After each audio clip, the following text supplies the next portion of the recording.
पहले समझते हैं हम टॉर्क ऑन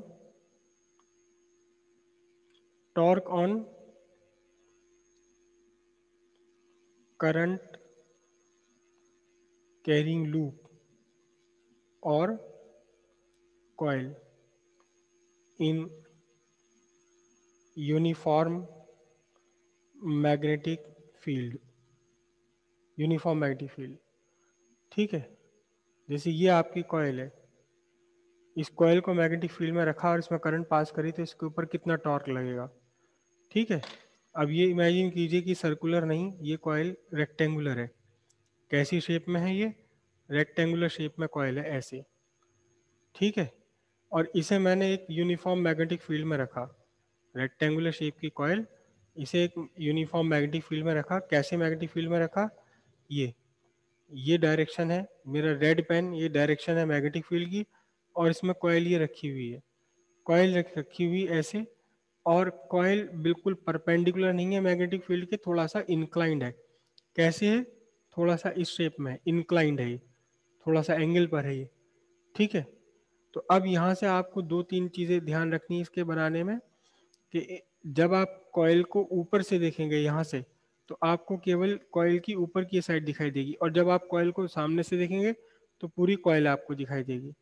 ठीक है, तो हम दो डायग्राम बनाएंगे, एक कॉइल का ऐसे सामने से ये वाला, और एक कॉइल का ऐसे ऊपर से। दो डायग्राम हम ड्रॉ करेंगे इसके।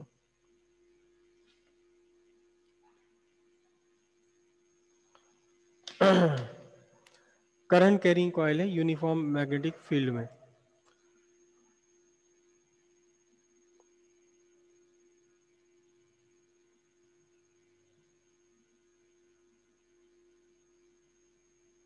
ये current carrying coil uniform magnetic field में है, ये डायरेक्शन ऑफ करंट है कॉइल के अंदर, this is the direction of current.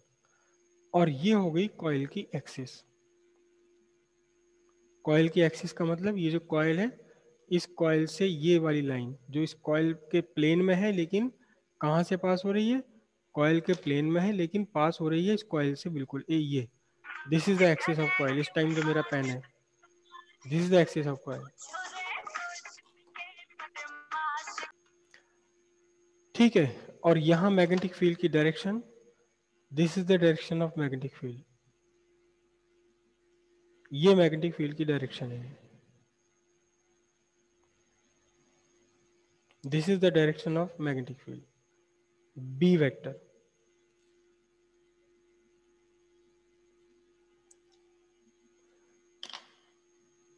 Coil का नाम रख रहा हूं मैं पी क्यू आर, और ये एस। कॉइल की लेंथ है, कॉइल की लेंथ है, कॉइल की ये लेंथ है, कितनी है लेंथ? कॉइल की लेंथ है एल, और जो कॉइल की ब्रेड्थ है, ये ब्रेड्थ है कितनी? बी। ठीक है, अब हमारे पास चार साइड्स हैं इस कॉइल में, एक ये वाली पी क्यू, ये क्यू आर, और ये वाली आर एस, और ये वाली S P. P Q R S, P Q Q R R S, और ये एस पी। ठीक है, अब इन तीनों चारों साइड्स पर अलग अलग हम कंसिडर करेंगे क्या? फोर्स। अब देखना जरा ध्यान से, ये आपका मैग्नेटिक फील्ड है, ये मैग्नेटिक फील्ड की डायरेक्शन, और यहाँ ये ऐसे मैग्नेटिक फील्ड में रखी हुई है। तो ध्यान से देखो, ये मैग्नेटिक फील्ड और ये जो आर्म है पी क्यू, पी क्यू की आर्म और मैग्नेटिक फील्ड, इन दोनों के बीच का एंगल जो है, इस आर्म में एक करंट और मैग्नेटिक फील्ड दोनों के बीच का एंगल राइट एंगल है। दोनों के बीच का एंगल कौन सा है? राइट एंगल है। ये मैग्नेटिक फील्ड है और ये डायरेक्शन ऑफ करंट है, तो इधर फोर्स लगेगी। जैसे यहाँ अगर मैंने ऐसे बनाया तो फोर्स लगेगी इनटू द प्लेन, ये फोर्स आ गई perpendicularly into the plane F1। तो सामने वाली पर लगेगी कितनी कैसी? इस पर फोर्स लगेगी F3 वेक्टर, ये परपेंडिकुलरली है कैसी? Out of plane. ये क्या है?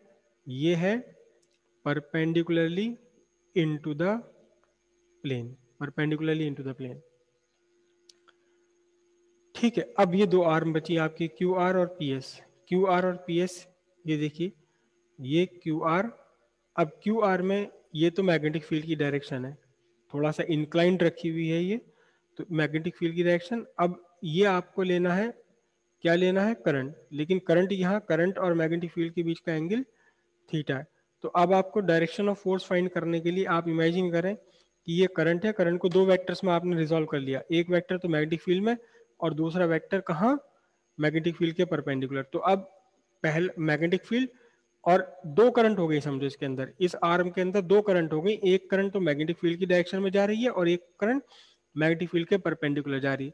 तो जो करंट मैग्नेटिक फील्ड के डायरेक्शन में जा रही है वो करंट हो गई, उस पर तो फोर्स हो गई जीरो, और इस पर फोर्स कितनी लगेगी, ध्यान से देखना, ये आपका मैग्नेटिक फील्ड, ये आपकी करंट की डायरेक्शन, और ये अंगूठा परपेंडिकुलरली अपवर्ड, तो यहाँ फोर्स लग गई, कितनी फोर्स, कैसे लग गई, जैसे इसे कोई आर्म को बाहर की तरफ खींच रहा हो, ये फोर्स हो गई F2। तो फिर यहाँ फोर्स कितनी लगेगी, ये फोर्स लगेगी F4 परपेंडिकुलर। अब ये F2 और F4, ये दोनों F2 और F4 दोनों का इनका जो मैग्नीट्यूड है वो इक्वल है। F2 और F4 एक दूसरे के इक्वल है और अपोजिट डायरेक्शन में है। क्यों है, क्योंकि दोनों का ही फोर्स की वैल्यू है कितनी, B, किसी भी कंडक्टर पर लगने वाली मैग्नेटिक फोर्स, किसी भी कंडक्टर पर लगने वाली magnetic force F is equal to होता है BIL साइन थीटा। तो यहाँ कितनी फोर्स लग रही है, यहाँ कितनी फोर्स लग रही है, B करंट है I और लेंथ है इसकी कितनी, लेंथ है क्यू आर की B, और दोनों करंट और इसके बीच में एंगल कितना है, मैग्नेटिक फील्ड के बीच में एंगल थीटा, दोनों की ही वैल्यू BIB साइन थीटा है। लेकिन F2 तो F2 F2 ऐसे है जैसे कोई यहाँ बाहर की तरफ खींच रहा हो, और F1 है, F4 ऐसे जैसे कोई नीचे की तरफ इसे खींच रहा हो, F4 तो ऐसे जैसे कोई नीचे की तरफ खींच रहा हो, F2 ऐसे जैसे जैसे कोई ऊपर की तरफ खींच रहा हो, दोनों एक दूसरे के इक्वल है, अपोजिट है, एक ही लाइन ऑफ एक्शन पर है।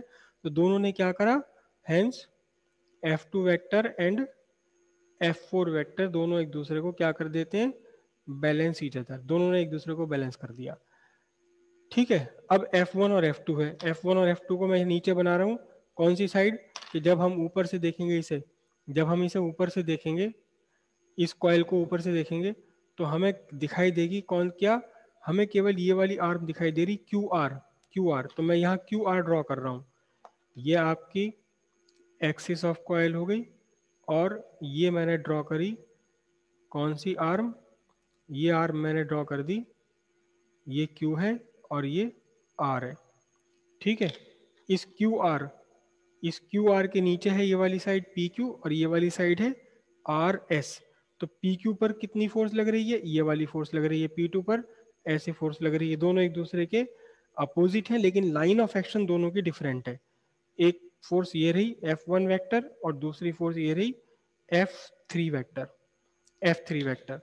ठीक है, तो F1 और F3 मैग्नीट्यूड में दोनों इक्वल है, F1 वेक्टर और F3 वेक्टर दोनों ही मैग्नीट्यूड में सेम है, कितनी है, दोनों की ही वैल्यू है BIL साइन 90, क्योंकि यहाँ I और B के बीच का एंगल 90 डिग्री है, यानी दोनों ही वैल्यू क्या है, BIL है, लेकिन इनकी लाइन ऑफ एक्शन डिफरेंट है। तो लाइन ऑफ एक्शन डिफरेंट है तो फिर ये एक दूसरे को बैलेंस तो कर नहीं सकती, लेकिन पूरी की पूरी कॉइल को घुमाने की कोशिश करेंगी। अब ये आपका पूरा B है, तो हमें ये फाइंड करना है इन दोनों के बीच का perpendicular distance. Perpendicular distance find करेंगे इन टर्म्स ऑफ बी।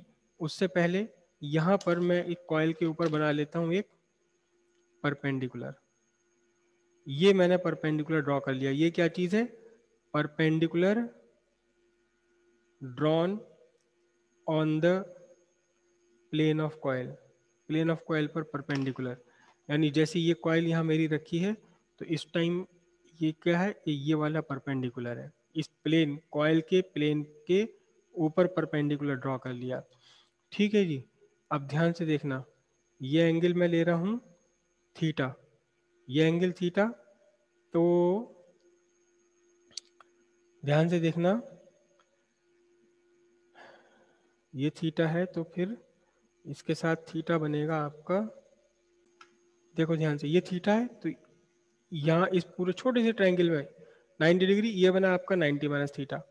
अब ये 90 माइनस थीटा इधर पूरा, ये 90 माइनस थीटा आ गया, तो 90 माइनस थीटा के,